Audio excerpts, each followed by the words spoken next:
Hello, नमस्ते। उम्मीद करता हूँ आप सभी स्वस्थ होंगे, मस्त होंगे, पढ़ाई में पूरी तरीके से व्यस्त होंगे। साइंस के प्रकाश के प्रावर्तन और अपवर्तन से रिलेटेड जितने भी कॉन्सेप्ट्स बन सकते हैं, जितने पॉसिबल ऑब्जेक्टिव बन सकते हैं, जितने सब्जेक्टिव बन सकते हैं, वो सारे हैं। आपके लिए हमने क्या किया है कि ऑब्जेक्टिव रखा है और ऑब्जेक्टिव के साथ रिलेटेड जितने भी पॉसिबल सब्जेक्टिव बन सकते हैं, वो सारे सब्जेक्टिव हम आपको एक सिंगल वीडियो में कराएंगे। ठीक है? आप अगर पढ़े हो अच्छी बातें हैं, नहीं पढ़े हो फिर भी अच्छी बात है। बस आप इत्मीनान के साथ, तसल्ली के साथ इस वीडियो को देखना। आप यकीन मानो, इस चैप्टर के जितने वेटेज हैं, 30% के आसपास जितने भी नंबर के इस चैप्टर से आपके साइंस में क्वेश्चन बनेंगे, आपके एक भी क्वेश्चंस नहीं छूटेंगे। ठीक है? अब हम अपने क्वेश्चंस की ओर चलते हैं, उसके साथ साथ एक्सप्लेनेशन की ओर चलते हैं। ठीक है? चलो आगे बढ़ते हैं। हमारा क्वेश्चन है, पहला क्वेश्चन है हमारा, प्रकाश की किरणें गमन करती है, कैसे गमन करती है? सीधी रेखा में गमन करती है, टेढ़ी रेखा में गमन करती है, किसी भी दिशा में? और अगला डी ऑप्शन है इनमें से कोई नहीं। तो आपको पता होगा किस रेखा में गमन करती है। सीधी रेखा में गमन करती है। प्रकाश की किरण कैसे गमन करती है? सीधी रेखा में गमन करती है। ठीक है? अब देखो, इसके साथ हमने क्या किया है, बहुत इत्मीनान के साथ चीजें कुछ एक्सप्लेन किया आपके लिए। आप वो देखो अच्छे से पहले, है ना? तो क्या लिखा हमने? प्रावर्तन के नियम सार्वभौमिक है। प्रावर्तन के नियम क्या है? सार्वभौमिक है, चाहे सतह समतल हो या वक्रीय, जैसे कि अवतल या उत्तल। दर्पण प्रकाश का परावर्तन इन्हीं नियमों का पालन करते हैं। ठीक है? प्रकाश के परावर्तन इन्हीं नियमों का पालन करते हैं। अब मैं समझाता हूँ यहाँ पे हमने क्या लिखा है। आपको प्रकाश का परावर्तन जो है ना, ऐसा नहीं कि वो समतल दर्पण के लिए लागू होता है, ठीक है, या अवतल दर्पण के लिए लागू होता है, या उत्तल दर्पण के लिए लागू होता है। ये सभी प्रकार के दर्पणों के लिए क्या होते हैं? लागू होते हैं। आगे क्वेश्चंस है जिसमें आपको ये जो है ना, इनकी काम पड़ेगी, इसलिए यहाँ पे हमने नोट किया। ठीक है? यहाँ पे हमने लिखा है, प्रकाश एक प्रकार का ऊर्जा रूप साधन है जिसके द्वारा हमें वस्तु दिखाई देती है। तो प्रकाश क्या है? एक प्रकार का ऊर्जा है, जिसकी सहायता से हम क्या करते हैं? वस्तु को देख पाते हैं। ठीक है? को एक पल के लिए प्रकाश का परिभाषा पूछा जाए तो आप ऐसे बोल सकते हो, प्रकाश वह बाह्य भौतिक कारक है जिसकी सहायता से हम किसी वस्तु को देखते हैं। ठीक है? ये तो नॉर्मल परिभाषा हो गई। अगर आप एक स्टैंडर्ड परिभाषा बोलना चाहते हो तो आप ऐसा बोल सकते हो, प्रकाश एक प्रकार का ऊर्जा का साधन है जिसके द्वारा हम वस्तु को क्या करते हैं? देख पाते हैं। ठीक है? देखो, वस्तु जो होते हैं दो प्रकार के होते हैं। वस्तु कितने प्रकार के होते हैं? दो प्रकार के। एक होते हैं दीप्त वस्तु, एक तो होते हैं अदीप्त वस्तु। ठीक है? या जिसे हम बोलते हैं प्रदीप्त वस्तु। ठीक है? दीप्त वस्तु किसे बोलते हैं? वे वस्तु जिसका अपना प्रकाश होता है, उन्हें उनको प्रकाशमान या दीप्त वस्तु कहते हैं। जैसे सूर्य, सूर्य के पास खुद का प्रकाश होता है। मोमबत्ती, मोमबत्ती के पास खुद का प्रकाश होता है। बिजली का बल्ब, ये सब के पास खुद का प्रकाश होता है ना? तो इसका मतलब ये सब क्या हो गया? हमारे दीप्त वस्तु हो गए। जिनके पास खुद का प्रकाश नहीं होता है, वो क्या हो जाते हैं? हमारे अदीप्त वस्तु हो जाते हैं। ठीक है? एग्जाम्पल में लिखा है पृथ्वी, चंद्रमा इत्यादि। ये सब क्या है? अदीप्त वस्तु है, इसके पास खुद का प्रकाश नहीं होता। ठीक है? अब देखो, यहाँ पे एक और आप याद रखेंगे, निर्वात में प्रकाश की चाल। निर्वात में प्रकाश की चाल कितनी होती है? 3 × 10⁸ मीटर प्रति सेकंड। इस डाटा को आप याद रखो, आपके एग्जाम में डायरेक्टली पूछे जाएंगे। निर्वात में प्रकाश की चाल कितनी होती है? 3 × 10⁸ मीटर प्रति सेकंड। ठीक है? अब देखो, यहाँ पे लिखा है निर्वात। निर्वात किसे बोलते हैं? जहां पे वायु ना हो, है ना, जहां पे कुछ भी ना हो, आपको डिस्टर्ब करने के लिए कुछ भी साधन ना हो, उसे हम क्या बोलते हैं? निर्वात बोलते हैं। ठीक है? आगे हमने और डिटेल में यहाँ पे आगे हम डिटेल में और इसके रिलेटेड और एक्सप्लेनेशन डालें, वहां पे आप देखना। ठीक है? अब देखो, यहाँ पे हमने लिखा है प्रकाश के प्रावर्तन के नियम, है ना? आपके एग्जाम में पूछे जाते हैं, प्रकाश के प्रावर्तन के नियम को लिखे, सचित्र वर्णन करें, ऐसा बोलता है ना? देखो यहाँ पे हमने क्या लिखा है, किसी चम किसी चिकने चमकीली सतह से प्रकाश की किरणों के टकराकर वापस लौटने की घटना को क्या कहते हैं? प्रकाश का परावर्तन कहते हैं। ठीक है? प्रकाश के परावर्तन के दो नियम होते हैं। कितने नियम होते हैं? दो नियम होते हैं। पहला क्या होता है? आपतन कोण को हम आई से दिखाते हैं, है ना? हमेशा क्या होता है? परावर्तन कोण आर के बराबर होता है। आपतन कोण और परावर्तन कोण क्या होते हैं? बराबर होते हैं। ठीक है? तो यहाँ पे हमने लिखा है आई बराबर। ठीक है? कोई दिक्कत नहीं। आगे देखो, यहाँ पे लिखा है, आपतित किरण, परावर्तित किरण, आपतन बिंदु पर खींचा गया अभिलंब तीनों एक ही तल में होते हैं। तीनों किस में होते हैं? एक ही तल में होते हैं। ठीक है? अब देखो, मैं यहाँ पे समझाता हूँ आपको। ठीक है? ये क्या है? एक दर्पण है, समतल दर्पण है। ये जो है यहाँ पे इंसिडेंट रे लिखा है, इसका मतलब है आपतित किरण, है ना? जो दर्पण पे प्रकाश की किरणें आती है ना, उसे हम क्या बोलते हैं? आपतित किरण बोलते हैं। और टकराने के बाद जो लौटती है, उसे हम क्या बोलते हैं? रिफ्लेक्टेड रे, या हिंदी में बोलते हैं परावर्तित किरण। ठीक है? अब देखो, ये जो बीच में आपने आपतित किरण और परावर्तित किरण के बीच में जो आप सीधे ऐसे लंब डाले, उसे हम क्या बोलते हैं? आप किसे बोलते, क्या बोलते हैं इसे हम? इसे हम बोलते हैं, क्या बोलते हैं हम इसे? अभिलंब बोलते हैं। क्या बोलते हैं? अभिलंब बोलते हैं। जिस बिंदु पर ये तीनों मिल रहे हैं, इसे हम क्या बोलते हैं? इस बिंदु को हम क्या बोलते हैं? आपतन बिंदु बोलते हैं। क्या बोलते हैं? आपतन बिंदु बोलते हैं। ठीक है? देखो, तुम समझो हमारी बातों को। यहाँ पे ये क्या है? आपतन कोण। ठीक है? आपतन कोण किसे आपसे पूछा जाएगा, आपतन कोण किसे बोलते हैं, आप क्या बोलोगे? आपतित किरण और अभिलंब, ये है अभिलंब, आपतित किरण और अभिलंब के बीच बने कोण को क्या बोलते हैं? आपतन कोण बोलते हैं, ठीक है। और परावर्तित किरण और अभिलंब के बीच बने कोण को क्या बोलते हैं? परावर्तन कोण बोलते हैं। और ये आपतन कोण और ये परावर्तन कोण क्या होते हैं? आपस में बराबर होते हैं, ठीक है। पहला नंबर पॉइंट क्लियर हो गया। दूसरा पॉइंट देखो आप, ये आपतित किरण यहाँ पर आ रही है, यहीं से परावर्तित हो रही है, और ये जो अभिलंब है हमारा, ये भी यहीं पे है ना, तो तीनों एक ही बिंदु पे है कि नहीं है? आपतित किरण, परावर्तित किरण तथा अभिलंब तीनों एक ही बिंदु पर है या नहीं है? वही हमारा दूसरा पॉइंट है। उम्मीद करते हैं यहाँ तक आपको ये क्लियरली समझ में आ गए होंगे, ठीक है। अब हम आगे बढ़ते हैं। अब देखो, प्रकाश के परावर्तन जो होते हैं वो दो तरीके से होते हैं, या तो नियमित होंगे या क्या होंगे? अनियमित, या उसे हम क्या बोलते हैं? विसरित, ठीक है।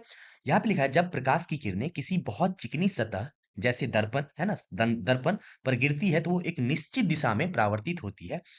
इससे इससे क्या होता है? स्पष्ट प्रतिबिंब प्राप्त होता है। देखा, मैं परिभाषा आप ऐसे बोल सकते हो, जब प्रकाश की किरणें किसी चिकनी एवं चमकीली सतह पर गिरती है तो एक निश्चित दिशा में परावर्तित होती है, इसे हम क्या कहते हैं? नियमित परावर्तन कहते हैं। और विसरित क्या किसे बोलते हैं? जब प्रकाश की किरणें खुदरी सतह, मतलब जो जो खुदरी मतलब जो उबड़ खाबड़ होता है, ऊपर नीचे रहता है, वहां पर गिरती है तो ये किरणें अलग अलग दिशा में क्या होती है? फैल जाती है, ठीक है। इसे हम क्या बोलते हैं? विसरित या अनियमित परावर्तन कहते हैं, ठीक है।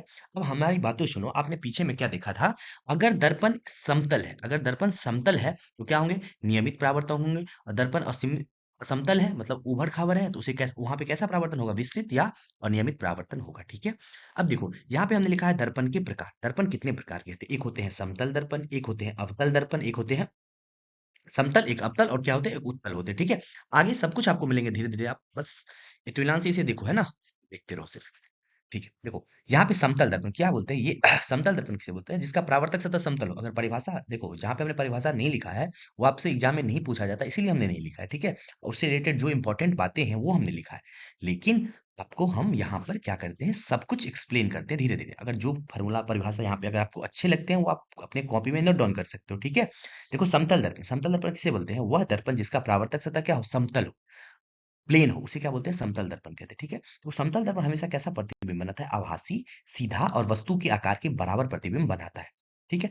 बस इसे अभी यहाँ पे बस पढ़ लिया आपने, आगे इसके एक्सप्लेनेशन मिलेंगे, सही में बराबर बनाते हैं या नहीं, सही में आभासी बनाते हैं या नहीं, सही में सीधा होता है या नहीं, मैं सब कुछ एक्सप्लेन करूंगा, बस आप देखते रहो, है ना। ठीक है, यहाँ तक समझ गए होंगे। अब देखो, अवतल दर्पण लिखा है, वह दर्पण होता है जिसका परावर्तक पृष्ठ अंदर की ओर दबा हुआ या धंसा हुआ, है ना, जिसका परावर्तक सतह, वह दर्पण जिसका परावर्तक सतह क्या हो? अंदर की ओर धंसा हुआ, है ना। वह दर्पण जिसका परावर्तक सतह अंदर की ओर धंसा हुआ हो उसे क्या कहते हैं? हम अवतल दर्पण कहते हैं, ठीक है। अब हमारी बातें सुनो, ठीक है। परिभाषा आपने रख लिया, ठीक है। अब आज देखो, मैं बताता हूँ आपको। लिखा है, अवतल दर्पण को अपसारी दर्पण क्यों कहते हैं? अवतल दर्पण को अपसारी दर्पण क्यों कहते हैं, ठीक है। तो देखो, इसका आंसर क्या, कैसे लिखोगे आप? लिखोगे, अवतल दर्पण को अपसारी दर्पण भी कहा जाता है क्योंकि यह अपने ऊपर गिरने वाले प्रकाश की समांतर किरणों को परावर्तन के बाद एक बिंदु पर क्या करती है? सिकोड़ देती है, या एक बिंदु पर क्या कर, एक बिंदु पर आके रख देती है, ठीक है। मैं वो आपको समझाऊंगा। देखो, एक पर अगर यहाँ पे आपको हो रही है मन कि मैं देख लूं सर होता कैसा है, तो मैं यहाँ पे थोड़ा सा एक्सप्लेन करता हूँ, ठीक है। देखो, ये क्या है? हमारा एक दर्पण है ना, ये हमारा कौन सा दर्पण है? ये हमारा सर अवतल दर्पण है। यहाँ जो है इसके पीछे साइड जो क्या रहते हैं? रजित किया रहता है, पेंट किया रहता है, ठीक है। पेंट, अगर आपने सभी कभी समतल दर्पण देखा होगा ना, तो आपने देखा होगा कि पीछे के साइड क्या रहता है? एक पेंट मारा रहता है। ऐसे ही सॉरी, अवतल दर्पण क्या होता है? ऐसे पीछे में पेंट किया रहता है, ठीक है। ये क्या हो जाते हैं इसमें? ये हो जाते हैं इसमें प्रधानक, ठीक है। यहाँ ये क्या हो जाते हैं? प्रधानक। ये कह रहा है कि प्रकाश की किरण, अगर मान लिया जाए ये प्रधान अक्ष है, प्रधान अक्ष के समांतर अगर प्रकाश की किरण ऐसे आती है तो ये क्या होती है? एक बिंदु से ऐसे निकल जाती है, ठीक है। अगर ऐसे प्रकाश की किरण, कोई भी किरण आएगी, ये एक विशेष बिंदु से निकल जाएगी, ठीक है। अगर ऐसे ही नीचे से आई तो क्या होगी? एक विशेष बिंदु से निकल जाएगी, है ना। ऐसे ही आई क्या होगी? एक ये बिंदु से निकल जाएगी। ये जो हमारा बीच वाला, ये जो हमारा बिंदु है, ये जो हमारा बिंदु है ना, यहाँ पे क्या हो रही है? प्रकाश की सभी किरणें क्या आ रही है? आके मिल रही है। तो ये जो जगह होता है ना, वो हमारे दोस्त फोकस होते हैं। क्या होते हैं? फोकस। आगे हमने सब कुछ एक्सप्लेन किया है, अच्छे से तसल्ली रखो, आगे सब कुछ आप क्लियरली समझ लोगे, ठीक है। तो अब बताओ, आप समझ में आ रहा है ना कि हम क्यों बोलते हैं अवतल दर्पण को अपसारी दर्पण? क्योंकि आने वाली समांतर किरण को क्या करते हैं? एक बिंदु पर क्या करते हैं? सिकोड़ देता है, या एक बिंदु पर इकट्ठा कर देता है ना, संश्रित कर देता है। इसीलिए उसे हम क्या बोलते हैं? अवतल दर्पण को अपसारी दर्पण कहते हैं, ठीक है। उम्मीद करते हैं यहाँ तक आप इजीली समझ रहे होंगे, ठीक है। अब हम आगे बढ़ते हैं, ठीक। अब आगे देखो, अगला मेरा कॉन्सेप्ट है कि अवतल दर्पण के उपयोग। अवतल दर्पण के क्या उपयोग होते हैं? दाढ़ी बनाने में इसका उपयोग होता है ना? दाढ़ी बनाने में इसका उपयोग होता है। गाड़ी के हेडलाइट में अवतल दर्पण का उपयोग होता है। दंत चिकित्सा में दांत सब देखने के लिए उत्तल दर्पण सॉरी अवतल दर्पण का उपयोग होता है। सौर भट्टी में अवतल दर्पण का उपयोग होता है। और अवतल दर्पण से बनी अब देखो यहाँ तक देखो, पहला लिखा है हमने, ठीक है, यहाँ पर थे कि अवतल दर्पण का उपयोग किसमें होता है? दाढ़ी बनाने में अवतल दर्पण का उपयोग होता है। गाड़ी के हेडलाइट जो रहते हैं ना आगे में देखने के लिए, उसके लिए होता है। दंत चिकित्सा में होता है ना, डॉक्टर के द्वारा, मतलब गला नाक दांत सबको देखने के लिए। और सौर भट्टी में होता है, ठीक है। ये चार आप याद रखेंगे, है कि नहीं? एक दो तीन और चार आप याद रखेंगे कि अवतल दर्पण के उपयोग कहाँ होते हैं, ठीक है। क्योंकि आपके एग्जाम में पूछे जाते हैं कि अवतल दर्पण के उपयोग लिखें, ठीक है, तो आप इजिली लिख पाओगे। अगर आपसे पूछे कि अवतल दर्पण किसे कहते हो, तो आप ये परिभाषा लिख देना, वह दर्पण जिसका परावर्तक सतह क्या हो, धसा हो, है ना, वह दर्पण जिसका परावर्तक सतह धसा हो, है ना, उसे क्या कहते हैं? अवतल दर्पण कहते हैं। तो एक ऐसा इमेज अवतल दर्पण का बना देना। अगर उपयोग पूछे तो आप ऐसे करके उपयोग लिख देना, ठीक है।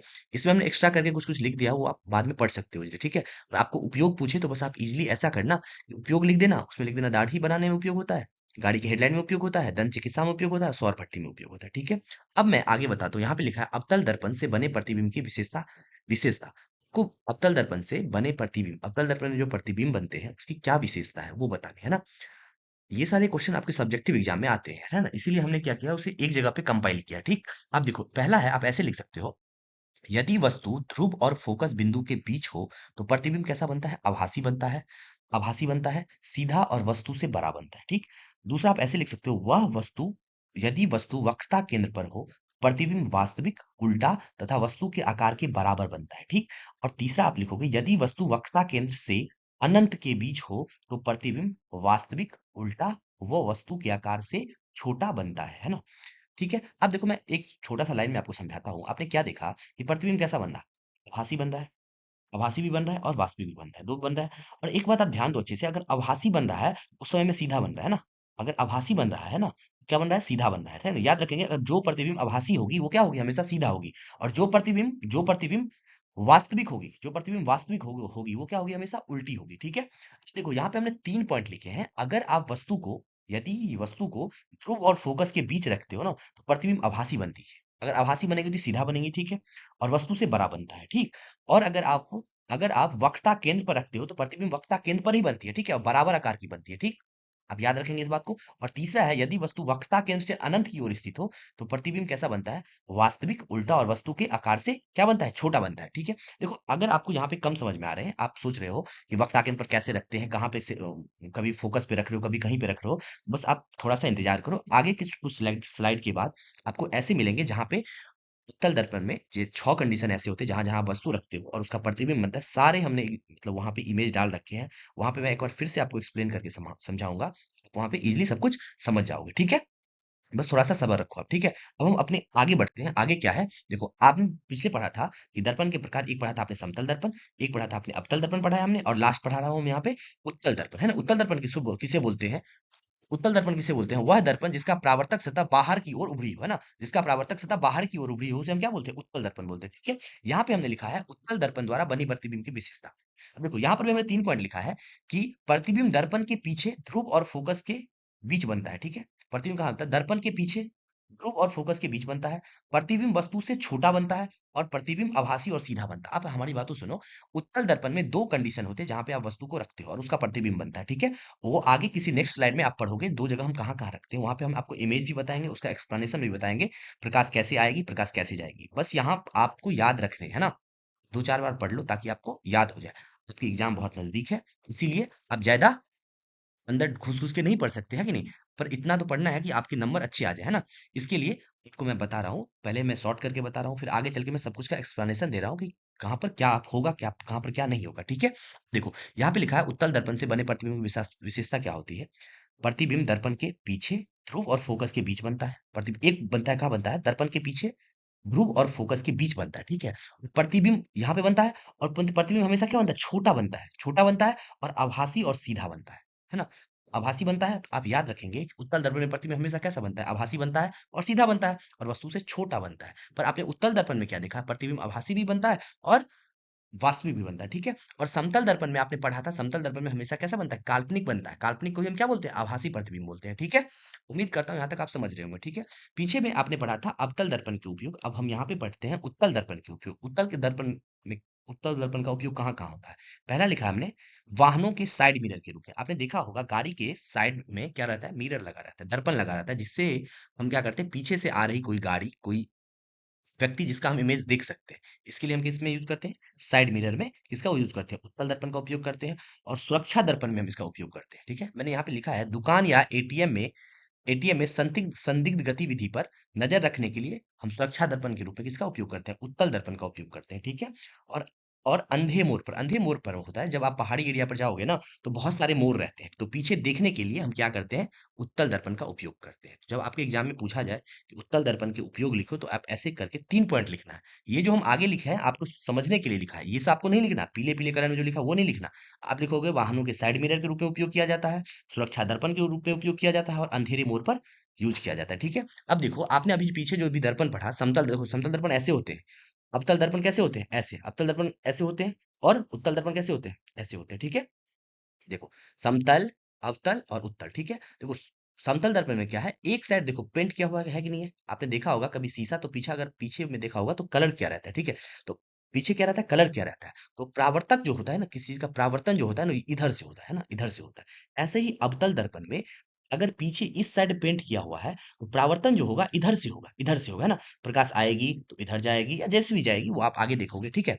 ऐसे होते हैं। पर लेकिन देखो ये उत्तल दर्पण जो है, उत्तल दर्पण ये अंदर की ओर जो है ना पेंट किया हुआ है, तो परावर्तक सतह कहाँ है, ये बाहर की ओर है। इसका परावर्तक सतह कहाँ है, बाहर की ओर है। ठीक है। इधर से आएंगे प्रकाश की किरण, इधर लौटेंगे, जिधर भी लौटेंगे वो हम आगे आपको समझाएंगे। ठीक है।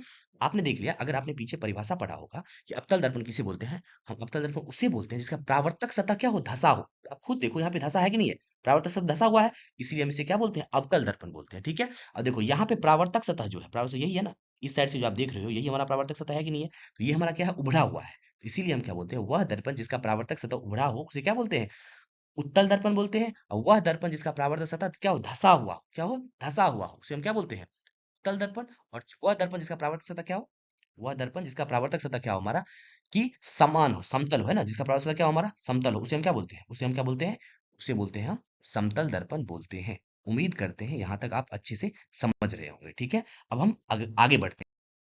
क्या होती है, दोगुनी होती है या आधी होती है, चौथाई होती है या बराबर होती है। आप सोचकर एक बार हमें क्या करेंगे, ये बताएंगे पहले। ठीक है। देखो मैं यहाँ पे एक्सप्लेनेशन लिखा हूँ, पहले वो समझो, फिर मैं आपको सब कुछ समझाता हूँ। ठीक है। लिखा है गोलीय दर्पण के लिए मुख फोकस को क्या बोलते हैं, एफ बोलते हैं।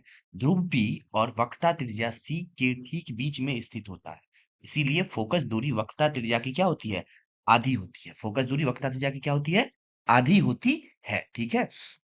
तो आप बताओ, ये जो क्वेश्चन है, फोकस दूरी वक्रता त्रिज्या की क्या होती है, तो आधी होती है। हाँ, B is the right answer. But देखो फोकस दूरी, एफ से किसको दिखाते हैं, फोकस दूरी को। आर से किसको दिखाते हैं, वक्रता त्रिज्या। वक्रता त्रिज्या की क्या होती है, आधी होती है। आधी मतलब बट्टे 2, है ना। तो एफ बराबर आर बट्टा, ठीक है। देखो अगर ये आपको आर निकालना है, एक बार आर निकालना है, तो दो जो यहाँ पे भागा में है, इसे इधर करोगे तो गुना में जाएगा ना। तो दो को जब एफ से गुना करो तो क्या हो जाएगा, 2f होगा कि नहीं होगा। तो आर बराबर 2f। और आर किसे बोलते हैं, बोलते हैं हम किसे, आर बोलते हैं वक्रता, सॉरी वक्रता त्रिज्या को, एफ बोलते हैं वक्रता त्रिज्या को। और आर किसको बोलते हैं, एफ बोलते हैं फोकस दूरी को, आर बोलते हैं वक्रता त्रिज्या को। ठीक है। कंफ्यूज मत हो ना, एफ बोलते हैं फोकस दूरी को, आर बोलते हैं वक्रता त्रिज्या को। ठीक है। कोई दिक्कत, तो आप खुद देखो, ये जो है आर जो है मतलब वक्रता त्रिज्या जो है, वो क्या है, फोकस दूरी की दोगुनी है कि नहीं है, एफ का दो गुना है या नहीं है। तो ये बोल सकते हो कि फोकस दूरी जो है वक्रता त्रिज्या की आधी होती है, या ये बोल सकते हो वक्रता त्रिज्या जो होती है वो फोकस दूरी की क्या हो सकती होती है, दोगुनी होती है। दोनों बातें आपको याद रखने पड़ेंगे। ठीक है। एक बार सोच के करोगे तो इजीली कर पाओगे। ठीक है, कोई बड़ी बात नहीं है ना। चलो अब हम आगे बढ़ते हैं। आगे लिखा है, आप देखो, ये क्या है, गोलीय दर्पण है ना, गोलीय दर्पण है ये, इसका क्या है, केंद्र है। केंद्र को हम किससे दिखाते हैं, सी से, है ना। ये क्या है, पी है, जिसे हम क्या बोलते हैं, ध्रुव बोलते हैं। हाँ, ये जो दर्पण है ना, ये दर्पण जो इतनी बड़ी है ना, इसे क्या बोलते हैं, दर्पण का द्वारक बोलते हैं। दर्पण, कोई दर्पण जितना बड़ा रहता है ना, जितना बड़ा रहता है उसे हम क्या बोलते हैं, दर्पण का द्वारक बोलते हैं। ठीक है। दर्पण के द्वारक के जो मध्य बिंदु होते हैं ना, उसे हम क्या बोलते हैं, ध्रुव बोलते हैं। क्या बोलते हैं, ध्रुव बोलते हैं। ठीक है। अब हमारी बातों को सुनो, इसे ध्रुव बोल दिया। और इसे हम क्या बोलते हैं, वक्रता केंद्र बोलते हैं। और बीच में क्या होता है, एफ होता है, जिसे हम क्या बोलते हैं, फोकस दूरी बोलते हैं। तो अब ये जो होता है ना एफ, वो क्या आता है, सी और एफ के बीच की दूरी, और पी और एफ के बीच की दूरी क्या होती है, बराबर होती है ना, बराबर होती है ना। तो यहाँ पे ये जो लाइन है, यहाँ पे भी हमने यही लिखा था कि क्या होती है, बराबर दूरी पर होती है ना। इसीलिए फोकस दूरी वक्रता त्रिज्या क्या होती है, दोगुनी होती है ना।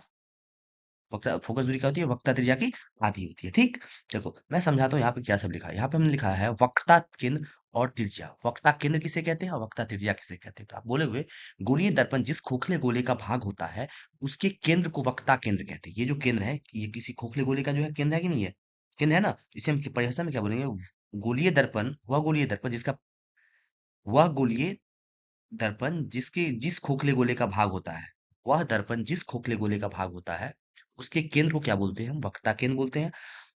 और हम वक्रता त्रिज्या के लिए परिभाषा क्या बोल सकते हैं, गोलीय दर्पण जिस खोखले गोले का भाग होता है, उसकी त्रिज्या को क्या बोलते हैं, वक्रता त्रिज्या कहते हैं। ठीक है, आपको पता होगा केंद्र से लेकर ये जो ऐसे ये है ना, परिधि है ना, इसे हम परिधि बोलते हैं। यहाँ तक की दूरी को हम क्या बोलते हैं, त्रिज्या बोलते हैं। यहाँ से यहाँ जाओगे त्रिज्या, यहाँ से यहाँ जाओगे ये भी क्या हो जाएगी, त्रिज्या। यहाँ से यहाँ जाओगे ये भी क्या हो जाएगी, त्रिज्या। यहाँ से यहाँ जाओगे ये भी क्या हो जाएगी, त्रिज्या। ठीक है, उम्मीद करता हूँ यहाँ तक आप समझ रहे होंगे। ठीक है, अब देखो, मुख फोकस क्या होता है, लिखा है मुख अक्ष के समांतर आने वाली प्रकाश की किरणें परावर्तन के बाद जिस बिंदु पर मिलती है, अवतल दर्पण में क्या होती है, मिलती है या मिलती हुई प्रतीत होती है। उत्तल दर्पण में क्या होता है, मिलती हुई प्रतीत होती है, उसे क्या कहते हैं, मुख फोकस कहते हैं। ठीक है, फोकस का परिभाषा आप याद रख सकते हो। मैं समझाता हूँ एक बात आपको, ठीक है, एक बात मैं समझाता हूँ, इसमें रुक जाओ आप, एक बात समझाता हूँ। देखो, अगर मैं आपको ये बता रहा हूँ, ये इसको हम क्या बोलते हैं, ये जो है इसे हम बोलते हैं प्रधान अक्ष। ये जो है ना, इसे हम क्या बोलते हैं, प्रधान अक्ष या मुख अक्ष। ठीक है, और मुख मुख अक्ष किसे बोलते हैं, प्रधान अक्ष या दर्पण, दर्पण के ध्रुव और दर्पण के ध्रुव, क्या लिखा है यहाँ पे हमने, दर्पण के ध्रुव और वक्रता केंद्र, दर्पण के ध्रुव और वक्रता केंद्र से होकर गुजरने वाली सीधी रेखा को क्या बोल कहते हैं, मुख अक्ष कहते हैं। तो देखिए, मुख अक्ष हम किसे बोलते हैं, इसे बोलते हैं ना। लेकिन देखो, मैं आपको फोकस समझाता हूँ एक बार। ध्रुव तो मैं आपको समझा दिया, यहाँ पे क्या होता है, ध्रुव होता है। ठीक है, यहाँ पे क्या हो जाता है, ध्रुव हो जाता है। ठीक है, अब देखो मैं समझाता हूँ। अगर देखो, मुख अक्ष से समांतर कोई प्रकाश की किरण ऐसे आ रही है ना, तो वो परावर्तन के बाद क्या होती है ना, एफ से होकर निकल जाती है। ठीक है, अगर ऐसे देखो, ये प्रधान अक्ष तो यही है, इसके समानांतर अगर कोई प्रकाश की किरण आएगी, तो परावर्तन के बाद क्या होगी, फोकस से होगी, एक मिनट, क्या होगी वो, फोकस से होकर गुजर जाएगी, है ना। देखो, ये खास बिंदु है ना, यहाँ से गुजर रही है कि नहीं गुजर रही, तो एक बात बताओ, यहाँ से गुजर रही है ना। ये जो बिंदु है हमारा, ये हमारा क्या है, फोकस, या मुख्य फोकस हम बोल सकते हैं। ठीक है, उम्मीद करता हूँ यहाँ तक आप अच्छे से समझ रहे होंगे। ठीक है, हम अगले कॉन्सेप्ट, ठीक है, मैं ये अगले स्लाइड पे मैं आपको बताता हूँ। यहाँ पे लिखा है फोकस दूरी और दर्पण की प्रकृति, है ना। फोकस दूरी कैसी होती है और दर्पण की प्रकृति कैसी होती है, वो समझाते हैं। देखो, ये हमारा दोस्त है, क्या है, मेरा अवतल दर्पण, और ये हमारा क्या है, उत्तल दर्पण। ठीक है, आप देखो एक बार आप ये देखो, मैं आपको एक बात समझाता हूँ। अगर आपने कोऑर्डिनेट ज्योमेट्री पढ़ी होगी, यहाँ पे हमने चिन्ह परिपाटी वैसे समझाया है, मैं आपको समझाता हूँ, एक बार साइड में समझाता हूँ, बस आप इसे देखो, है ना। मैं समझाता हूँ एक बात आपको, देखो, अगर मान लिया आपके सामने ऐसे रहते हैं, कोऑर्डिनेट ज्योमेट्री पढ़ा होगा आपने, निर्देशांक ज्यामिति, इधर क्या होते हैं, एक्स होते हैं, इधर क्या होते हैं, एक्स डैश होते हैं, है ना।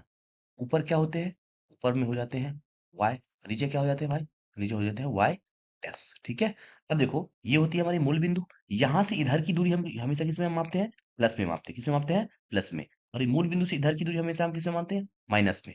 और मूल बिंदु से ऊपर की दूरी हम किस में लेते हैं, हमेशा प्लस में लेते हैं। ठीक है, और मूल बिंदु से नीचे की दूरी हमेशा हम किस में लेते हैं, माइनस में लेते हैं। ठीक है, आप ये बात समझ रहे हो, आप खुद देखो कि ये तो इस साइड वाली जो पोर्शन है, इधर वाली जो पोर्शन है, वो क्या है, रजित की हुई है, पेंट की हुई है। परावर्तन हमेशा इधर से ही होगा। देखो, यहाँ पे एफ है, यहाँ पे आप क्या करो, इसे सी बना लो, है ना। इसे क्या बना लो, सी, वक्रता के दिशा मान लो आप, है ना। ठीक है, तो देखो, खुद बताओ, तो एक बात बताना हमें कि प्रकाश की किरण, प्रकाश जब इधर से आएगी तो परावर्तन होकर इधर ही जाएगी, जाएगी ना। अभी पीछे हमने बताया था आपको ना, है कि नहीं। अब लेकिन एक बात बताओ कि ये जो फोकस है, हमेशा आपको पता होगा यहाँ पे क्या होती है, यहाँ जो होते हैं बीच में क्या होते हैं, यहाँ पे दर्पण के यहाँ पे क्या होता है, पी होता है, जिसे हम क्या बोलते हैं, ध्रुव बोलते हैं। तो ये हमने समझाया था आपको। आप बताओ कि पी से ये एफ की जो दूरी है, क्या है, बाई हाथ में है ना। अगर मान लिया जाए आप इसे ऐसे ड्रॉ कर लो, और ये तो ऐसे ड्रॉ है ही। अब बताओ, इधर की जो दूरी होती है वो प्लस में होती है कि नहीं होती, इधर की दूरी किस में होती है, माइनस में होती है, ऊपर की दूरी प्लस में। हाँ, नीचे की दूरी किस में होती है, माइनस में होती है कि नहीं होती। आप खुद बताओ, देखो एफ जो है, ये फोकस जो है हमारा, ये किस में है, देखो बाएं हाथ में है ना, तो माइनस में है कि नहीं है। आप बताओ कि अवतल दर्पण की फोकस किसमें होती है, माइनस में होती है। और देखो, उत्तल की बात करता हूँ, उत्तल, यहाँ पर भी आप क्या करेंगे मेरे दोस्त, सी बना लेंगे। ठीक है, यहाँ पर आप सी बना लेंगे। ठीक है। अब देखो मैं एक और बताता हूँ। अब देखो अगर मान लिया जाए यहाँ पर हम ऐसे करते हैं ना, तो अब बताओ राइट हैंड में जो होते हैं इसे हम क्या बोलते हैं, प्लस बोलते हैं, अभी हमने आपको बताया था। और लेफ्ट हैंड में जो होते हैं उसे हम क्या, माइनस बोलते हैं। ऊपर जो होता है उसे हम क्या बोलते हैं, प्लस बोलते हैं। और नीचे जो होता है उसे हम क्या बोलते हैं, माइनस बोलते हैं। आप खुद ही बताओ, देखो इसका फोकस क्या है, ये जो है हमारा पी है जिसे हम ध्रुव बोलते हैं, ध्रुव से क्या है, राइट हैंड में है ना, ध्रुव से किधर है, राइट हैंड में है कि नहीं है। अब तो ये जो फोकस है हमारा, ये ध्रुव से राइट हैंड में है, ध्रुव से कहाँ है हमारा, राइट हैंड में है। इसका मतलब ये क्या है, प्लस में है। तो इसीलिए हमने यहाँ पे लिखा है कि अवतल दर्पण का फोकस क्या होता है, धनात्मक होता है। ठीक है, क्या होता है, धनात्मक होता है। ठीक है, क्यों होता है, क्योंकि आप देखो अवतल दर्पण में देखो, ये है ये अवतल दर्पण क्या होता है, ये अंदर जो ये जो है, एक मिनट सुनो आप हमारी बात, एक मिनट वेट करना मेरे दोस्त, एक मिनट, मैं एक बार लिख के करवाता हूँ आप, है ना, समझ जाओगे आप फिर। ये जो है ना, हो सकता है ये इमेज में आपको दिक्कत हो रही है, मैं समझाता हूँ यहाँ पे लिख के। देखो अवतल कैसे होते हैं, इसे कन्वेक्स बोलते हैं, उसे अवतल बोलते हैं। अवतल में क्या होता है ना, अंदर का जो भाग रहता है ना वो क्या रहता है, पेंट रहता है। अंदर वाला भाग क्या रहता है हमारा, पेंट रहता है ना। अंदर वाला भाग क्या रहता है हमारा, पेंट रहता है। ठीक है, और ये हमारी क्या हो जाती है, बीच में प्रधानक तो हो ही जाती है। प्रकाश की किरण, जो भी किरण ऐसे आती है ना, क्या होती है, ऐसे को लौट जाती है, ऐसे लौट जाती है।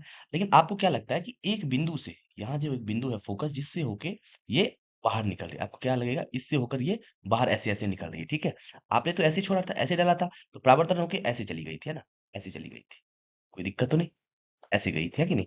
लेकिन आपको कैसा लगेगा, कोई कहीं पे मिल तो नहीं रही है ना।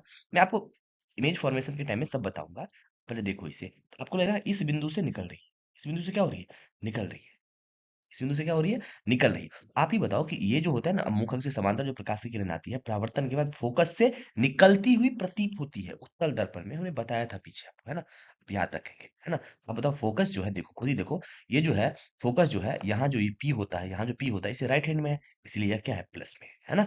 उम्मीद करता हूँ यहाँ तक आप समझ रहे होंगे। ठीक है, अब देखो आगे हम बात करते हैं चिन्ह परिपाटी की। किसी बात करते हैं, गोलीय दर्पण के लिए कार्तीय चिन्ह परिपाटी, आपके एग्जाम में बोले जाते हैं, गोलीय दर्पण के लिए कार्तीय चिन्ह परिपाटी लिखे बनाए जो भी है ना। देखो मैं यहाँ पे लिखा हूँ, गोलीय दर्पण से परावर्तन के लिए कार्तीय चिन्ह परिपाटी का प्रयोग किया जाता है।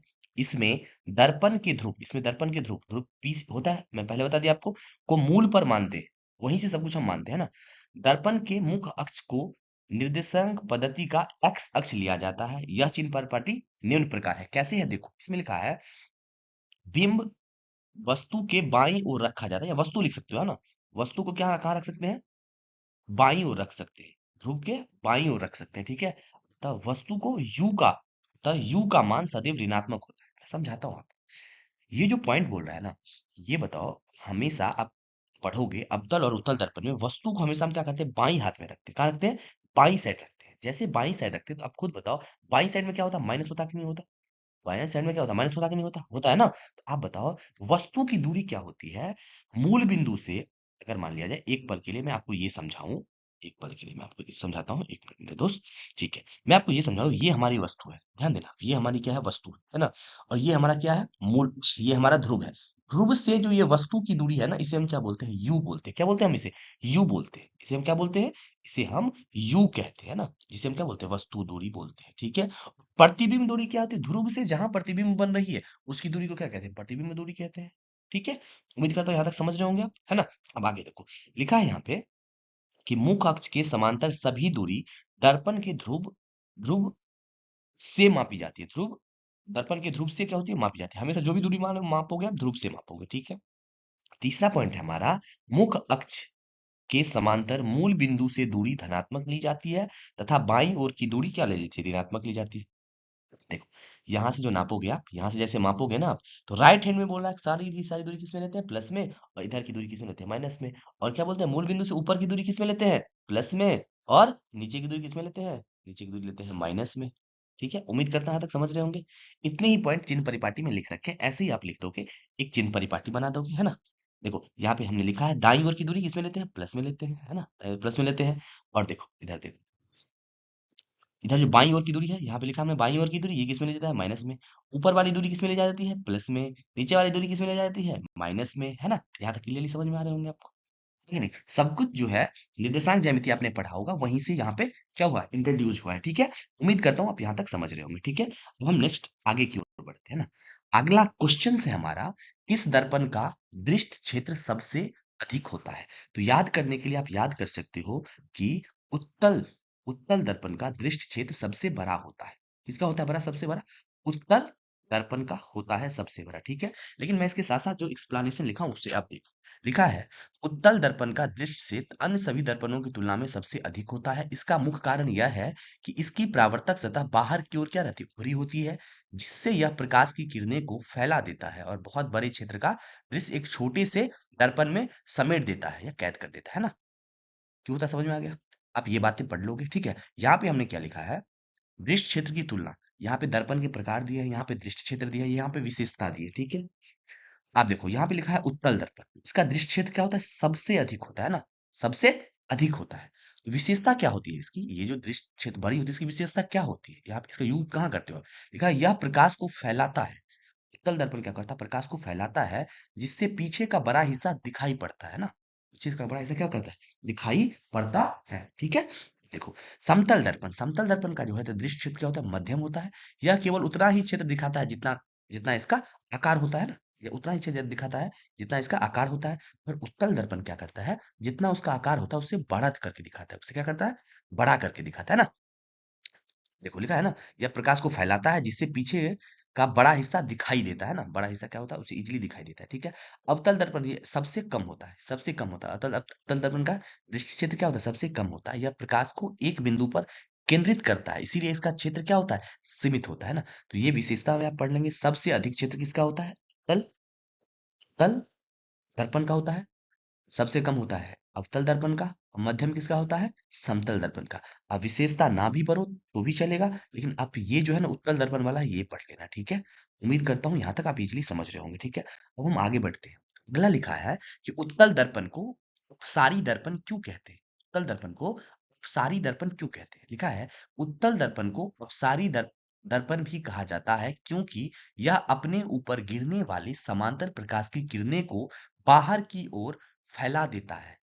इसी फैलाव के कारण यह चालक को पीछे के एक बहुत बड़े क्षेत्र को देखने में क्या करता है, मदद करता है। इसीलिए उत्तल दर्पण को क्या कहते हैं, सारी दर्पण कहते हैं। देखो पीछे हमने कुछ और परिभाषा लिखा होगा, अगर आपको बेहतर वो लग रहे होंगे तो आप वही पढ़ लेना, ठीक है। लेकिन यहाँ पे जो लिखा है ना, इस हिसाब से हमने लिखा है कि जहाँ पे जिस चीज की जरूरत है, क्वेश्चंस के हिसाब से हमने लिखा है ना। याद बात ध्यान रखना कि क्वेश्चन के हिसाब से हमने सारे कुछ लिखे हैं ना, ताकि आपको सब कुछ इजीली समझ में आए। अगर आपको एक परिभाषा ना याद हो तो दूसरा याद हो जाए, दूसरा ना याद हो तो तीसरा याद हो जाए, ठीक है। अब देखो मैं समझाता हूँ। देखो उत्तल दर्पण को अभिसारी दर्पण भी कहते हैं क्योंकि यह अपने ऊपर गिरने वाले समंदर प्रकाश की किरणें को बाहर की ओर फैला देता है ना। इसीलिए क्या कहते हैं हम, उत्तल दर्पण को अपसारी दर्पण, इतना भी कह सकते हो। ये पॉइंट जो लिखा है ये एक्स्ट्रा पॉइंट लिखा है, चाहो तो आप पढ़ लो, नहीं चाहो तो मत पढ़ो, ठीक है। अब देखो मैं यहाँ पे समझाता हूँ। ये हमारा कौन सा दर्पण है, ये हमारा उत्तल दर्पण है। मैं लिख के समझाता हूँ। ये जो हमारा है मेरे दोस्त, ये जो है हमारा, दिखाता हूँ। जहाँ लाइन देता हूँ, जहाँ पे बनाता हूँ, ड्राइंग करता हूँ, वहां पे आप ध्यान देना बस, ठीक है। ये हमारा क्या है, ये है हमारा उत्तल दर्पण, है ना। और ये जो अंदर वाली भाग है ना हमारी, ये अंदर जो भाग है ना, ये अंदर वाली भाग जो है हमारी, अंदर वाली भाग हमारी पेंट की हुई है। क्या की हुई है, पेंट की हुई है। मैं समझाता हूँ आपको, एक मिनट रुक जाओ, एक मिनट। देखो मैं समझाता हूँ। ये जो अंदर वाली भाग है ना, ये देख लो, आप देख रहे होंगे ना, ये जो अंदर वाली भाग है ना हमारी, ये जो भाग है, ये जो हमारी भाग है ना, ये क्या है, अंदर वाली भाग क्या है, हमारी रजित की हुई, पेंट की हुई है, ठीक है। यहाँ तक समझ रहे होंगे आप? देखो एक मिनट, मैं आपको बताता हूँ। एक बात बताओ, यहाँ जो है आपको पता है यहाँ पे क्या होता है, हमारे पी होते हैं, पी होते हैं। और इस साइड जो है यहाँ पे फोकस है, तो ये जो अगर मैं थोड़ा सा यहाँ ले लूँ तो यहाँ पे क्या हो जाएंगे हमारे, सी होंगे कि नहीं होंगे, यहाँ पे हमारा सी हो जाएगा, जिसे हम क्या बोलते हैं, वक्रता केंद्र कहते हैं, ठीक है। कोई दिक्कत तो नहीं है ना। और आपको तो ये तो पता ही है कि पी से एफ के बीच की दूरी, पी से एफ की बीच की दूरी को हम क्या बोलते हैं, फोकस दूरी बोलते हैं, जिसे हम छोटा एफ से दिखाते हैं। ये बात तो आपको पता है ना, इसे हम किससे दिखाते हैं, छोटा से दिखाते हैं, है ना। ठीक है। अब बताओ, मैं बताता हूँ। देखो ये समांतर प्रकाशीय किरण आ रही है, समांतर प्रकाशीय किरण आ रही है। देखो लौट कैसे रही है, ऐसे लौट रही है कि नहीं लौट रही। ये प्रकाशीय किरण आ रही है, ऐसे लौट रही है कि नहीं लौट रही। ये समांतर प्रकाशीय किरणें आ रही है कि नहीं, और टकराने के बाद सीधी लौट रही है। ये प्रकाशीय किरण ऐसे करके आ रही है और ऐसे लौट रही है कि नहीं लौट रही है। ये प्रकाशीय किरण सीधी आ रही है और ऐसे लौट रही है कि नहीं लौट रही है, ऐसे ही लौटती है। लेकिन देखो आपको पता होगा प्रतिबिंब कहाँ बनते हैं, जहाँ पे दो किरण मिलते हैं, है ना, या तो वास्तविक में या तो काल्पनिक में, है ना। वहां क्या बोलते हैं, प्रतिबिंब बनते हैं ना। प्रतिबिंब अगर आपने पढ़ा होगा तो दो वस्तु मिलती, तो परावर्तन के बाद दो दो प्रकाश की किरणें जो मिलती है ना, वहां पे क्या बनता है, प्रतिबिंब बनता है। इसकी मतलब ये जो अभी मैं बता रहा हूँ ना, ये आगे आपको काम आएंगे, ठीक है। लेकिन मैं आपको समझाता हूँ एक बात, यहाँ पे रुको एक मिनट।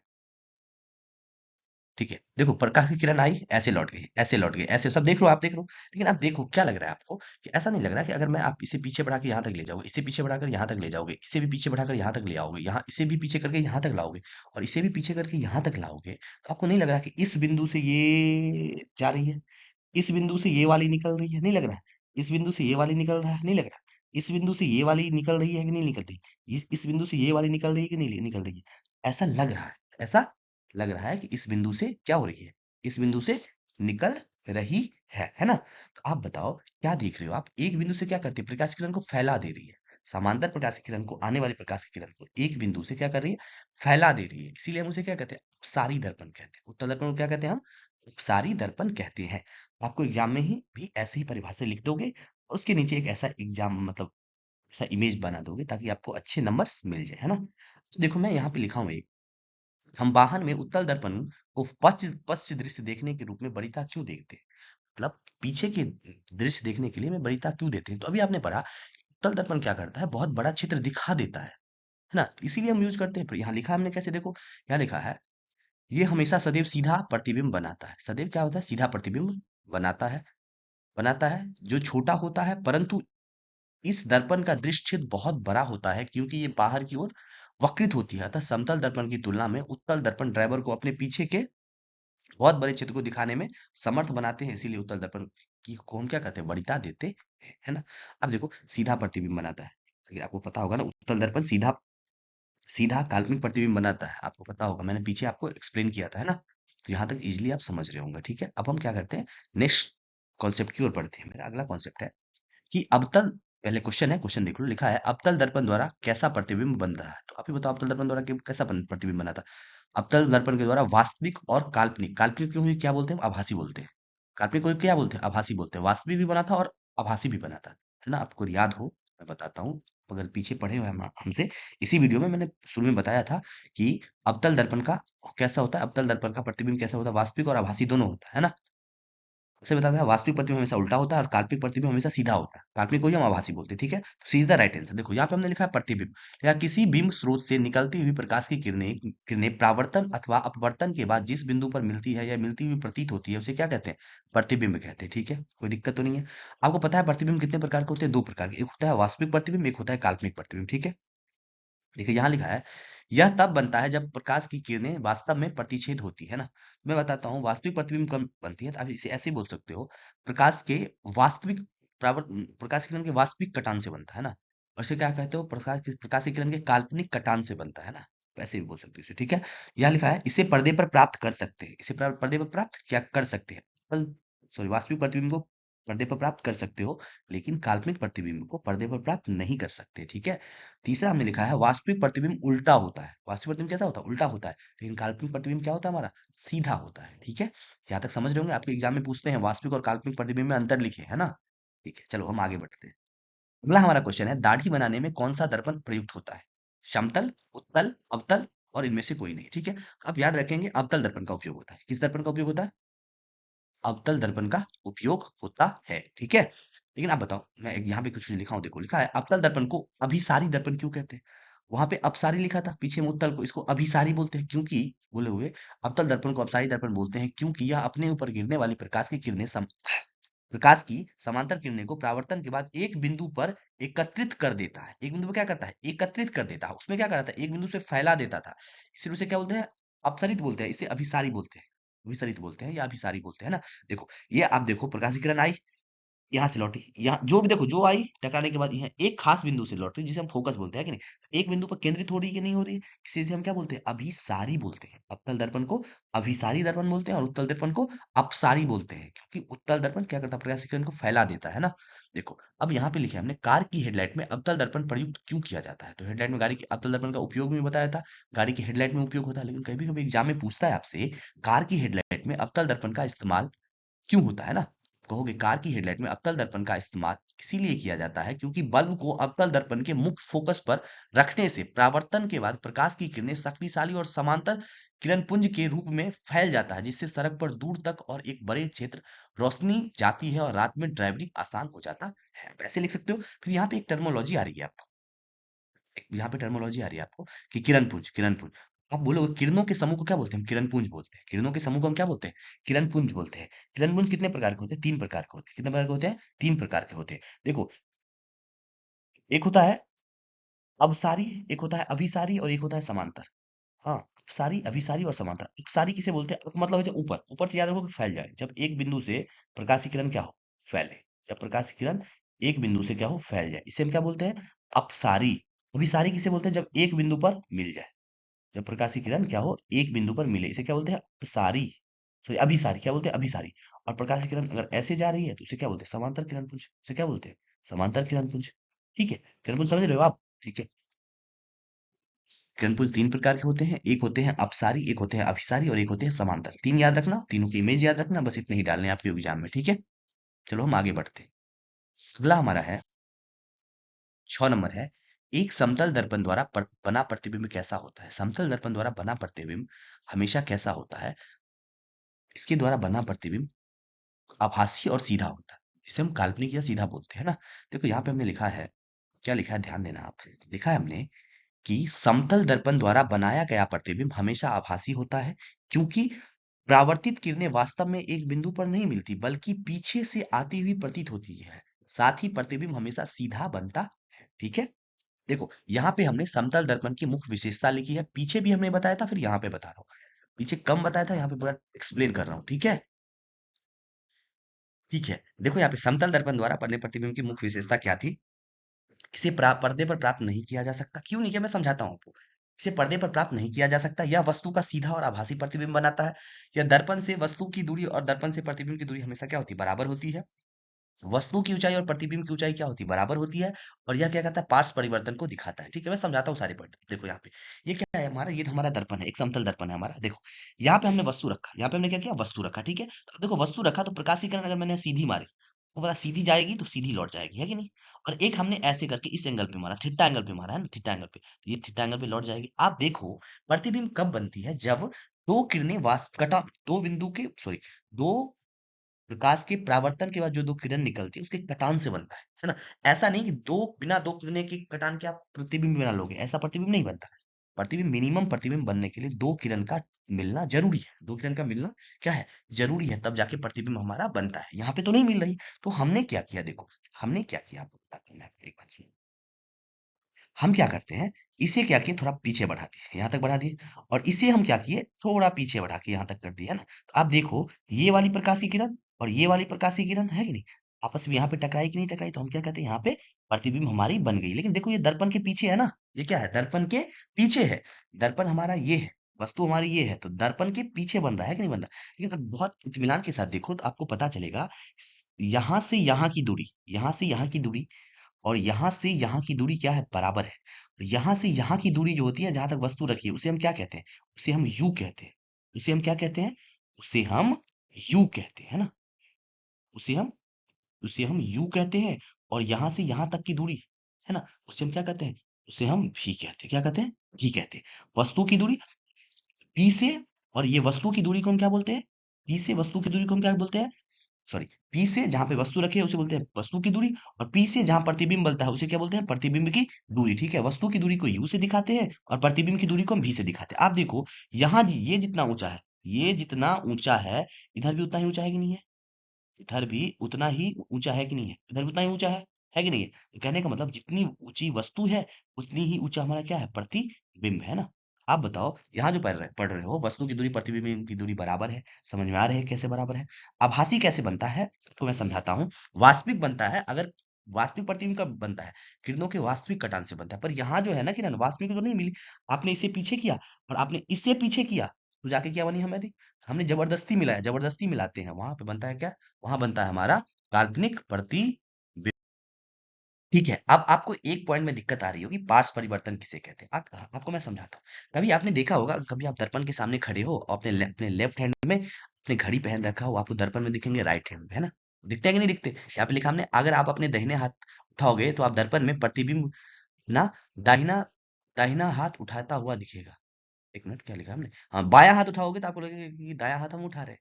दाएं हाथ में, आप बाएं हाथ में घड़ी पहने हो तो आपको लगेगा क्या हम बाएं हाथ में घड़ी, सॉरी बाएं में पहने हो तो लगेगा दाएं में पहने हैं।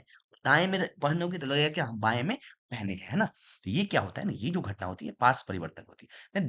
यहाँ पे मैं आपको परिभाषा लिखा है हमने, वह घटना जिसमें किसी वस्तु का बायां भाग उसके प्रतिबिंब में दाएं दिखाई देता है और दायां भाग बायां दिखाई देता है, इस घटना को क्या कहते हैं, पार्श्व परिवर्तन कहते हैं ना।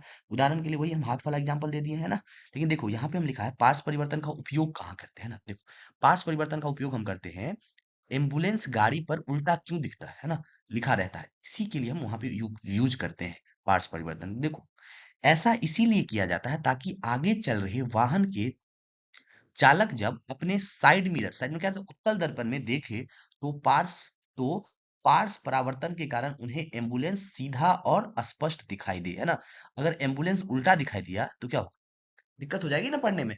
तो अगर कोई गाड़ी आगे चल रही है तो पीछे अगर एम्बुलेंस आ रही है तो एम्बुलेंस को तो उसे देखना है।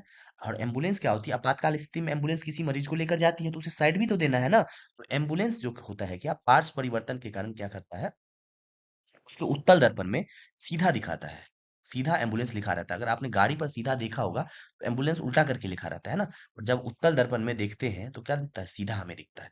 इसीलिए हम क्या करते हैं, एम्बुलेंस एम्बुलेंस में जो एम्बुलेंस लिखा रहता है वो उल्टा लिखा रहता है, पार्श्व परिवर्तन के कारण हुआ। फिर से कोई गाड़ी अगर आगे चल रही है और उसे पीछे देखना है तो अपनी साइड मिरर का यूज करेगा, और साइड मिरर में ये एम्बुलेंस क्या लिखी रहती है, सीधी लिखी हुई रहती है ना। उम्मीद करता हूँ यहाँ तक आप इजीली समझ रहे होंगे, वो कॉन्सेप्ट समझ में आ रहे होंगे, है ना। लेकिन देखो आपको मैंने अभी तक 6 क्वेश्चन गए, 6 क्वेश्चन के साथ साथ मैं आपको लगभग लगभग 50% के आसपास मैंने बहुत कुछ बता दी इस चैप्टर से रिलेटेड, ठीक है, प्रकाश के परावर्तन तथा अपवर्तन से रिलेटेड, ठीक है। मैं आपको आगे जैसे जैसे और क्वेश्चंस आएंगे धीरे धीरे मैं आपको और कॉन्सेप्ट क्लियर करता चलूंगा, ठीक है। अब हम अपने आगे बढ़ते हैं। आगे हमने क्या लिखा है, देखो आगे हमने लिखा है 7वां क्वेश्चन है हमारा, अवतल दर्पण के फोकस पर रखी वस्तु का प्रतिबिंब कहाँ बनता है। याद रखना है तो रखो, अनंत पे बनती है, फोकस पे रहेगा तो अनंत पे बनेगा और अनंत पर रहेगा तो फोकस पे, रटना मारो, मारना है तो, है ना। लेकिन देखो मैं आपको समझाता हूँ यहाँ पे, सारे कंसेप्ट में समझाऊंगा। अवतल दर्पण प्रतिबिंब का निर्माण, अवतल दर्पण में प्रतिबिंब का निर्माण कैसे होता है, देखो वस्तु जब अनंत पर होती है, वस्तु जब कहाँ होती है, अनंत पर होती है, तो प्रतिबिंब कहाँ बनती है, फोकस पर बनती है, वास्तविक उल्टा और अत्यंत छोटा बनता है। देखो मैं आगे समझाऊंगा, पहले आप देख लो एक बार। वस्तु जब वक्ता केंद्र के बाहर हो, वक्ता केंद्र के बाहर हो तो प्रतिबिंब सी और एफ के बीच बनती है, प्रतिबिंब वास्तविक उल्टा और छोटा बनता है। जब वस्तु वक्ता केंद्र पर हो तो प्रतिबिंब वक्ता केंद्र पर ही बनती है, वास्तविक उल्टा और समान आकार का बनता है। जब वस्तु सी और एफ के बीच हो तो सी के बाहर प्रतिबिंब बनता है, वास्तविक उल्टा और बड़ा बनता है। जब फोकस पर हो तो प्रतिबिंब कहां पर बनता है, अनंत पर बनता है, प्रतिबिंब वास्तविक उल्टा और अत्यधिक छोटा बनता है। और एफ और पी के बीच हो तो प्रतिबिंब की स्थिति दर्पण के पीछे बनती है और आभासी सीधा और बड़ा बनता है। देखो ये जो आप देख रहे हो ना, ये वाली, बस ये वाली पर अब एक मिनट ध्यान ध्यान देना। ये जो है ना हमारी, ये वाली जो है ना, ये क्या है ना, ये जो कंडीशन यहाँ पे हमारी आभासी बन रही है, आभासी बन रही है, आभासी आभासी जो बनता है वो सीधा बनता है, आभासी जो बनता है वो सीधा बनता है। लेकिन बात बाकी देखो यहाँ पर भी वास्तविक बन रही है, उल्टा बन रही है, वास्तविक उल्टा, यहाँ पर भी वास्तविक उल्टा, है ना। हर एक जगह वास्तविक उल्टा, हर एक जगह वास्तविक उल्टा, हर एक जगह वास्तविक उल्टा बन रहा है ना। तो मैं आपको समझाता हूँ एक बात, देखो अभी भी आपने, मैं आपको थ्योरी बता दिया, आप अगर याद कर पाओ तो अच्छी बात है, नहीं तो मैं आपको समझाता हूँ एक्सप्लेन करके, जिसमें इमेज के साथ आप सब कुछ सीखोगे, ठीक है। मैं आगे बढ़ते हैं। देखो यहाँ पे हमने लिखा है अवतल दर्पण में प्रतिबिंब की बनावट, है ना। देखो पहला जो आपने पढ़ा था, पहला आपने जो पढ़ा था, क्या पढ़ा था, एक मिनट लेजर ले लेते हैं। देखो पहला आपने पढ़ा था कि ये कौन सा दर्पण, अवतल दर्पण है, बाहर में ये पेंट किया हुआ है कि नहीं। देखो यहाँ पे जो है, यहाँ पे वस्तु कहाँ पर है और प्रतिबिंब कहाँ पर है, मैं समझाता हूँ आपको एक मिनट। देखो देखो ये समांतर प्रकाश किरण आ रही है ना। अगर वस्तु को हम ऐसा मान लेते हैं, वस्तु हमारे कहाँ पर है, अनंत पर है, वस्तु हमारी कहाँ पर है, अनंत पर है कि नहीं। तो हम ऐसा करते हैं कि अगर वस्तु हमारी अनंत पर है तो प्रतिबिंब कहाँ बनेगा वो हम आपको समझाते हैं। चलो देखो मैं समझाता हूँ यहाँ पे आपको, ठीक है। यहाँ देखो ये पहला जो है ना, पहला वाला मैं समझाता हूँ आपको, ठीक है। देखो जब वस्तु पी और एफ के बीच होती है, जब वस्तु क्या होती है, पी और एफ के बीच में होती है, वस्तु रखा हमने, क्या रखा हमने, वस्तु रखा हमने, है ना। जैसे आप वस्तु रखोगे, देखो यहाँ से हमने क्या किया, प्रकाश की किरण एक डाली, यहाँ से हमने क्या किया, प्रकाश की किरण डाली, तो जितने कोण पे डाले उतनी कोण पे लौट जाएगी, लौट गई उतनी कोण पे, ठीक है। अब एक बात बताओ आप हमें, ठीक है, ऐसे लौट गई। अब देखो अगर आपको पता होगा तो हम क्या करते हैं ना, ये जो है सी से जाती है ना, मैं आगे पढ़ाऊंगा, तल दर्पण में सी से जो प्रकाश की किरण जाती है तो सी से ही लौट जाती है, ठीक है। हमने क्या किया, एक प्रकाश की किरण ऐसे टच करते हुए यहाँ तक छोड़ा, है ना। तो ऐसे ही रिटर्निंग लौट गई कि नहीं लौट गई, लौट गई ऐसे ही। लेकिन आप देखो कोई परावर्तन के बाद कहीं पे टकरा तो नहीं रही है, इसीलिए हमने क्या किया, इससे हम क्या किया, पीछे बढ़ा दिया, और इससे भी हमने क्या किया, पीछे बढ़ा दिया ऐसे करके। तो देखो यहाँ पर ये वाली और ये वाली यहाँ पर तो मिल रही है ना, यहाँ पर मिल रही है कि नहीं मिल रही, तो यहाँ पे हमने क्या बोला, प्रतिबिंब बन रही है। कैसी जबरदस्ती हमने मिलाया, जबरदस्ती हम जैसे ही मिलाते हैं तो वहां पे हमारा काल्पनिक प्रतिबिंब बनता है, और काल्पनिक हमेशा क्या होता है, सीधा होता है। आप ये देखो, आपने जो ये बन रहा है, यहाँ पे क्या हो रहा है, ये वस्तु है और ये प्रतिबिंब बना, कैसा बना, काल्पनिक बना और वस्तु से बड़ा बना। आप इजीली समझ पा रहे होंगे, ठीक है। उसके बाद देखो पी और एफ के बीच में हम रख दिया, तो दर्पण से पीछे बन रहा है ना, काल्पनिक बन रहा है और सीधा बन रहा है। अब जब हम पी और एफ के बीच में रखें, अब हम एफ पर रखते हैं, कहाँ रखते हैं हम, एफ पर रखते हैं। एफ पर रखेंगे तो क्या होगा, देखो आप, ऐसे हमने अगर एक सीधी मारी तो पता है परावर्तन के बाद ऐसे करके लौट जाएगी, लौट जाएगी, है कि नहीं, ठीक है। और एक हमने सी से मारा, सी से मारा, सी से ही लौट गई, तो आप खुद देखो, ये आप देखो कहीं पे मिली तो नहीं परावर्तन के बाद, तो आप इसे ऐसे ऐसे ऐसे करके बढ़ाते रहो, और इसे ऐसे ऐसे ऐसे करके बढ़ाते रहो, कहीं पे मिलेगी तो नहीं ना सीधी अनंत पे, तो हम ऐसा मानते हैं कि सीधी बढ़ती रह जाएगी। तो हम ऐसा मानते हैं कहीं अनंत पर जाकर मिल जाती होगी, और वहां पर हमारा क्या बन जाता होगा, प्रतिबिंब बन जाता होगा। जैसे ही प्रतिबिंब बनेगी, क्या बनेगी, वास्तविक बनेगी, और बहुत बड़ी बनेगी, क्या बनेगी, बहुत बड़ी बनेगी, ठीक है। उम्मीद वास्तविक बनेगी और उल्टी बनेगी, देखो नीचे बन रही है ना, तो उल्टी बनेगी, वास्तविक बनेगी, और वस्तु से बहुत बड़ा बनेगा। देखो यहाँ देखो, अगर हमने सी पर, एक मिनट रखो, एफ पर रख दिया, पर रख दिया, और सी और एफ के बीच में रखेंगे। अब कहाँ पे रखेंगे हम, सी और एफ के बीच में रखते हैं, ठीक है। एक मिनट देखो, सी और एफ के बीच में रखते हैं, ठीक। एक मिनट रुक जाना मेरे दोस्त, देखो यहाँ देखो, यहाँ देख रहे हो, यहाँ एफ है, यहाँ सी है, और इसके बीच में हमने रखा है ना, सी और एफ के बीच में रखा हमने, देखो क्या हो रहा है, ऐसे प्रकाश किरण आई, ऐसे लौट गई, है ना। सी से हमने ऐसे करके थोड़ा, देखो इस नोकी को भिड़ते हुए ऐसे आप लेके जाओगे, फिर ऐसे ही लौट गए, तो देखो यहाँ पे इसको जो ऐसे यहाँ तक आएंगे, और इसे भी पीछे यहाँ तक लेकर आएंगे, तो पता चलेगा यहाँ पे टकरा रही है ना। सी और एफ के बीच में जैसे वस्तु रखते हैं, तो क्या होते हैं, सी और अनंत के बीच में प्रतिबिंब बनता है, सी और अनंत के बीच में प्रतिबिंब बनता है, ठीक है। यहाँ तक समझ में आ रहा है। अब देखो, अब हम सी पर रखते हैं, कहाँ पर रखते हैं, अब हम सी पर रखते हैं। अब यहाँ पे देखो अच्छे से, सी पे आपने रखा, सी पे रखा आपने, तो ऐसे गई और ऐसे लौट गई, है कि नहीं, लौट गई। फिर आपने एक फोकस से जैसे ही डाला, तो क्या होती है, समांतर वो निकल जाती है प्रकाश की किरण, पता है आपको। अब देखो यहाँ पे टकरा रहे कि नहीं रहे, टकरा रहे, टकरा गए, इसका मतलब यहाँ पर प्रतिबिंब हमारा क्या हुआ, बन गया। अब बताओ, ये वस्तु की बराबर ही प्रतिबिंब यहाँ पर बन गई ना, तो सी का प्रतिबिंब कहाँ पर बनता है, अगर वक्रता केंद्र पर वस्तु है तो वक्रता केंद्र पर ही प्रतिबिंब बनती है, बराबर बनती है। लेकिन देखो क्या उल्टी बनती है, लेकिन वास्तविक में टकराने के बाद बनती है ना, तो इसीलिए कैसा प्रतिबिंब बनता है, वास्तविक प्रतिबिंब बनता है, ठीक है। सी पर रख दिया आपने। अब आपको कहाँ रखना है, सी से बाहर रखना है, कहाँ रखना है, सी से बाहर रखना है। तो आप क्या करो, यहाँ देखो, सी से बाहर, सी जो है यहाँ पर सी है ना, यहाँ पर सी है, सी से बाहर हमने यहाँ पे वस्तु रखी, ठीक है। सी और अनंत के बीच में रखा, तो क्या होता है, देखो यहाँ पे हमने रखा, तो क्या हुआ, ऐसे करके हमने प्रकाश की किरण गई, तो ऐसे फोकस होकर लौट गई।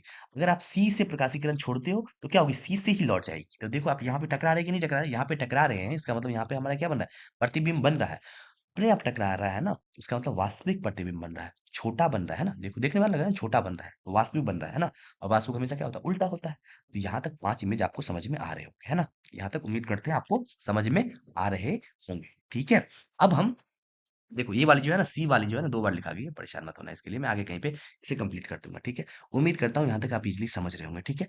अब हम आगे बढ़ते हैं, आगे देखो, आगे हम लिखे हैं उत्तल दर्पण द्वारा प्रतिबिंब का निर्माण। अभी आपने देखा था अवतल दर्पण द्वारा, अब हम देख रहे हैं उत्तल दर्पण द्वारा। देखो, उत्तल दर्पण में जब अनंत पर स्थित हो, देखो ये जो है ना, इधर से आ रही है, मैंने मान के चलता हूँ अनंत से आ रही है ना, जैसे प्रकाश की किरण समांतर आई तो ऐसे करके लौट जाएगी, पीछे मैं आपको बताया था, ऐसे आएगी प्रकाश की किरण, ऐसे लौट जाएगी। तो आप देखो, जब इसे पीछे बढ़ाओगे, ऐसे ऐसे ऐसे ऐसे ऐसे ऐसे ऐसे पीछे बढ़ाओगे, और इसे भी पीछे बढ़ाओगे, तो पता चल रहा है फोकस, फोकस पे टकरा रही कि नहीं टकरा रही। तो अनंत से जो वस्तु आएगी, अनंत से जो कोई प्रकाश की किरण आएगी, तो कहाँ कहाँ प्रतिबिंब बनेगा, फोकस पर बनेगा, ठीक है। फोकस पर बनेगा, तो देखो, पर मैंने जबरदस्ती बढ़ाया, उसके बाद मिलाया ना, इसीलिए आभासी बनेगा, आभासी बनेगा, और छोटा बनेगा, बहुत छोटा बनेगा, ठीक है। बहुत छोटा बनेगा, साथ साथ सीधा बनेगा, ध्यान रखें, क्योंकि आभासी हमेशा सीधा होता है, ठीक है। अब देखो, दर्पण के पीछे है ना, अनंत और पी, ऐसा भी बोल सकते हैं, अनंत और पी के बीच हो, है ना, अनंत और पी के बीच में हो, यहीं पे पी होता है ना, यहाँ पर हमारा क्या होता है, पी होता है ना, यहाँ पे एफ है, यहाँ पे हमारा सी है, ये तो पता ही है आपको। तो देखो, हम ऐसा बोलते हैं पी और अनंत के बीच में, या वो बोल सकते हैं दर्पण के जस्ट पीछे रखते हैं ना। देखो यहाँ अपने बस हमने वस्तु रखा, तो देखो यहाँ जैसे ही प्रकाशीकरण गई, तो ऐसे करके लौट गई, लौट गई। अरे सीधा दो या फिर ऐसे थोड़ा टेढ़ा करके दो, कोई दिक्कत नहीं है, उससे परेशान मत होना आप, ठीक है। एक प्रकाश किरण ऐसे ऐसे ऐसे करके, ऐसे ऐसे ऐसे करके सी, सी को गया है ना, सी से टच करते हुए ऐसे हमने एक किरण छोड़ा है ना। अब देखो, ये जो किरण ऊपर गई, आप इसे थोड़ा पीछा करो, तो पता चलेगा फोकस से गुजर रही है कि नहीं गुजर रही। आप देखोगे ये वाली रेखा, ये वाली रेखा, और देखो ये वाली जो है रेखा, और ये वाली जो रेखा है, वो क्या हो रही है, यहाँ पे कट रही है कि नहीं कट रही? यहाँ पे कट रही है, इसका मतलब यहाँ पे क्या बन रहा है, प्रतिबिंब हमारा बन रहा है। पर हमने जबरदस्ती बढ़ाया, उसके बाद प्रतिबिंब बन रहा है। इसका मतलब यहाँ पर कैसा प्रतिबिंब बन रहा है हमारा, काल्पनिक बन रहा है। काल्पनिक हमेशा क्या होता है, सीधा होता है। ठीक है, उम्मीद करते हैं यहाँ तक आपको क्लियरली समझ में आ रहे होंगे। ठीक है, अब हम क्या करते हैं ना, आगे हम बढ़ते हैं। ठीक ठीक है, तो यहाँ तक हमने किया है कि अवतल दर्पण में प्रतिबिंब कैसे बनता है, उत्तल दर्पण में प्रतिबिंब कैसे बनता है। आपको ये जो है ना, इमेज भी याद रखने पड़ेंगे, है ना। मैं शुरू में थोड़ी बहुत पढ़ी है, अच्छी बात है, नहीं पढ़ी है तो उम्मीद करता हूँ यहाँ तक आप समझ रहे होंगे ये। ठीक है, देखो, आपकी वीडियो एटलीस्ट 1 घंटे की बन गई है ना। स्लाइड अभी बहुत है, 57 स्लाइड है। 57 स्लाइड में अभी आपने 14-15 स्लाइड पे ही हुआ है ना। फिर लंबी वीडियो जाएगी, परेशान हो जाओगे, इतने एक साथ कर नहीं पाओगे, है ना। सारे कॉन्सेप्ट नहीं कर सकते आप एक साथ, है ना। वो फिर बोर लगेगा, पढ़ने में इंटरेस्ट नहीं रहेगा। इसीलिए मैं करता हूँ क्या, इसे छोटा करके मैं डालता हूँ। ठीक है, एक मैं वीडियो ऐसा करूंगा, एक वीडियो और 1 घंटे की एटलीस्ट बना के, और है क्या ना, 1 घंटे की जो वीडियो बनेगी ना, उसमें आप पूरी इजिली कंप्लीट हो जाएगी। क्यों हो जाएगी ना, क्योंकि जो लगभग लगभग कॉन्सेप्ट है ना, इसी शुरुआती के दौर में है ना। और जो कुछ कॉन्सेप्ट है वो मैं अगली जो हमारी वीडियो आएगी कल, जो जैसे ही हमारी वीडियो आएगी तो उसमें आधी जो है ना, आधा जो कॉन्सेप्ट अभी हुआ है, आधी जो कॉन्सेप्ट बच रही है इस चैप्टर से रिलेटेड, वो सारी हो जाएगी आधे घंटे में। और आधे घंटे में हम आपके साथ ऑब्जेक्टिव क्वेश्चन है, कुछ कुछ क्वेश्चन ऐसे हैं, वो हम आपके साथ सॉल्व कर लेंगे। और आपकी चैप्टर ये क्या हो जाएगी, पूरी हो जाएगी। ठीक है, उम्मीद करता हूँ यहाँ तक आप इजिली समझ रहे होंगे, है ना। देखो, अभी क्वेश्चन बहुत सारे हैं, स्लाइड बहुत सारी है ना, लेकिन आप इससे ज्यादा नहीं कर सकते। आपको इसे रिटेन भी रखना है, आपको इसे याद भी रखना है। इसीलिए मैं आपसे रिक्वेस्ट करूंगा कि